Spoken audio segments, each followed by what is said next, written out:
saúdo e passo a palavra ao senhor Tsipras. Tenha bondade.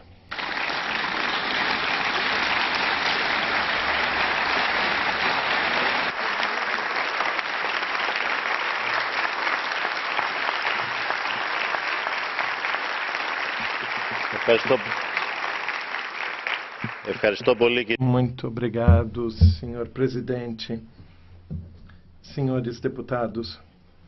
É uma honra para mim poder dirigir-me à instituição da democracia na Europa e agradeço pelo convite recebido. É uma honra poder me dirigir aos representantes eleitos dos povos da Europa num momento crucial para a minha pátria, para a Grécia, mas também para a zona euro e para a União Europeia em geral. Estou aqui poucos dias após o veredito forte do povo grego, após a decisão que tomamos de dar a palavra ao povo grego para que se pudesse expressar e pudesse participar de maneira ativa nas negociações que têm a ver com o seu futuro. Alguns dias depois desta decisão clara que deu um mandato no sentido de nos empenharmos mais a chegar a uma solução justa em termos sociais e sustentável em termos econômicos, sem os erros do passado que condenaram a economia grega, sem a austeridade perpétua e sem uma saída que torne prisioneira a economia de um círculo vicioso de recessão e que leva a uma profunda depressão à economia. A escolha corajosa do povo grego, em condições de pressão sem precedentes, com bancos fechados, com os meios de comunicação que faziam terrorismo quanto ao não, que era apresentado como uma opção de ruptura com a Europa.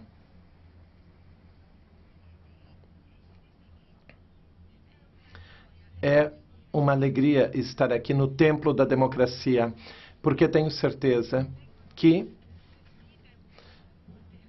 aqui são apresentadas muitas argumentações. Dizia eu, portanto, que a escolha corajosa do povo grego não é uma opção de ruptura com a Europa, mas é uma opção de voltar aos valores que estão na base da unificação europeia, os valores da democracia, da solidariedade, do respeito recíproco e da igualdade. Essa é uma mensagem muito clara. Uma mensagem muito clara. A Europa, a nossa estrutura comum europeia, a União Europeia, ou será democrática, ou terá graves dificuldades a sobreviver nestas circunstâncias difíceis. As negociações do governo grego com os seus aliados visa confirmar, mais uma vez, o duplo respeito da Europa, dos seus princípios de funcionamento e também do respeito absoluto da escolha democrática dos nossos povos. O meu governo, e eu pessoalmente, o meu governo, chegamos ao poder há 5 meses e meio. Mas os programas de resgate já estão em vigor há 5 anos e meio. Assumo plenamente a responsabilidade do que aconteceu nestes 5 meses. Porém, devo e devemos nos dar conta de que a responsabilidade fundamental deste beco sem saída em que está a economia grega e, em geral, a Europa, com as opções, tem a ver com os últimos 5 meses, mas com os últimos 5 anos de aplicação de programas que não nos fizeram sair da crise.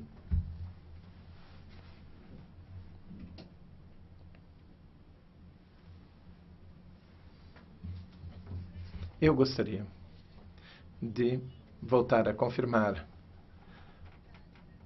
que, independentemente da opinião que qualquer um possa ter com relação às reformas realizadas, há um fato.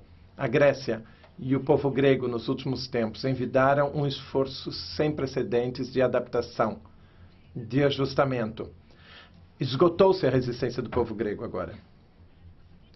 Um empenhamento desse tipo não aconteceu apenas na Grécia, mas também em outros países. E eu respeito plenamente a tentativa e o empenhamento de muitos povos de voltarem a se colocar em pé. Houve programas de austeridade em muitos países, mas em nenhum lugar estes programas foram tão duros e tão longos como na Grécia. Não seria exagerado dizer que a minha pátria, nos últimos 5 anos, se tornou um laboratório experimental de austeridade. Mas esta experiência não foi coroada de êxito. Nestes 5 anos, o desemprego chegou às estrelas. A mesma coisa com relação à pobreza. A marginalização social aumentou. E também aumentou a dívida pública, que antes dos programas era 120% do PIB e agora 180%. Hoje, a maioria do povo grego, independentemente das nossas avaliações, esta é a realidade, devemos aceitá-la. A maioria do povo grego considera que não tem outra opção, outra alternativa, que não é de se libertar deste beco sem saída. E expressou-se da maneira mais direta e mais democrática. E nós temos agora que concretizar tal opção. Temos um acordo com os nossos aliados e que nos leve a sair da crise e que mostre que no fundo do túnel há luz. Um acordo que preveja reformas fiáveis, que tenha uma distribuição dos fardos recaindo sobre aqueles que conseguem levar estes fardos, que foram protegidos pelos governos dos últimos 5 anos. Este peso, este fardo, esteve nas costas dos operários, dos assalariados, dos reformados. E nós queremos uma política de redistribuição em prol das faixas mais pobres, chegando, assim, a um crescimento sustentável e equilibrado. A proposta que apresentamos aos nossos aliados tem propostas fiáveis, com base numa justa distribuição de pesos e com poucas consequências que levem à recessão. Inclui a questão da satisfação plena das exigências financeiras dos países com um programa de crescimento. Porque se não tivermos uma agenda de crescimento e desenvolvimento, nunca sairemos da crise. O nosso primeiro objetivo deve ser a luta contra o desemprego, incentivando o espírito empresarial. E a nossa proposta também inclui um pedido de empenhamento imediato de lançar um debate quanto ao fundo da sustentabilidade, ou quanto à sustentabilidade da dívida pública. Não devemos ter tabus, devemos ver a realidade, tentando chegar às soluções necessárias, por mais difíceis que sejam. A proposta foi apresentada com estes elementos ao Grupo Euro e na cimeira de ontem.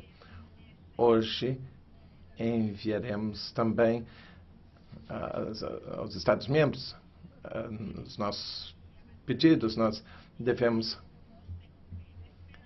apresentar propostas concretas e esperamos que nos próximos dias consigamos responder às exigências desta conjuntura crucial, seja para o futuro da Grécia que para o futuro da zona euro.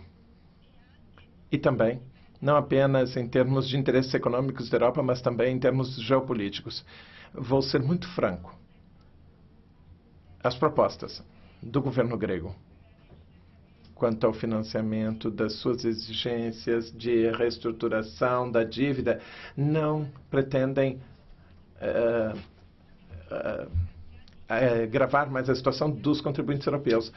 A situação, as verbas, os fundos dados à Grécia nunca chegaram ao povo grego, foram usados para salvar os bancos gregos e europeus, mas nunca chegaram ao povo grego.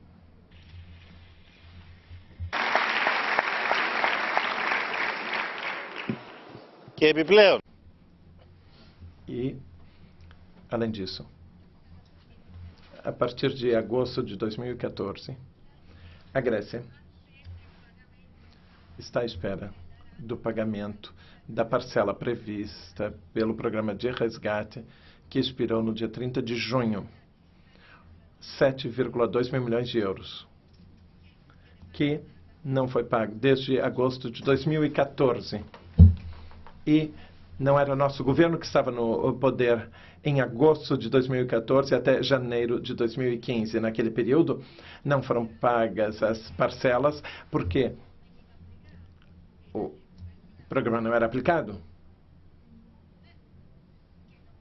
E não é que não fosse aplicado porque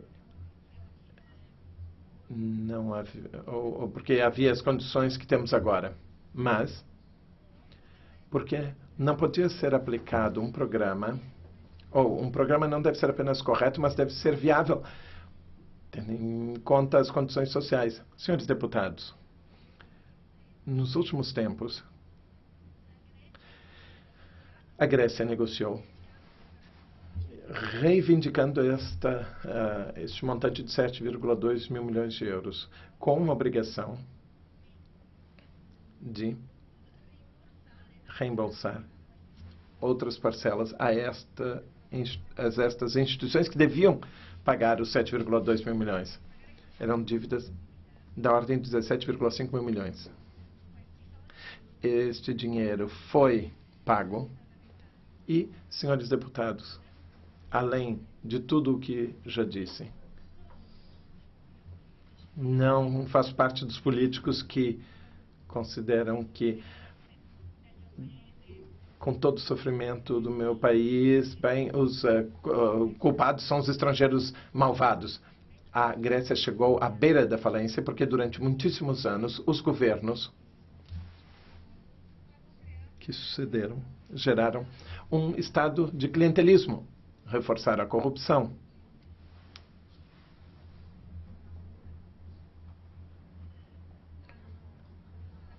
Reforçaram os elos entre poder político e economia e deixaram fora de controle a evasão fiscal da parte dos grandes ricos.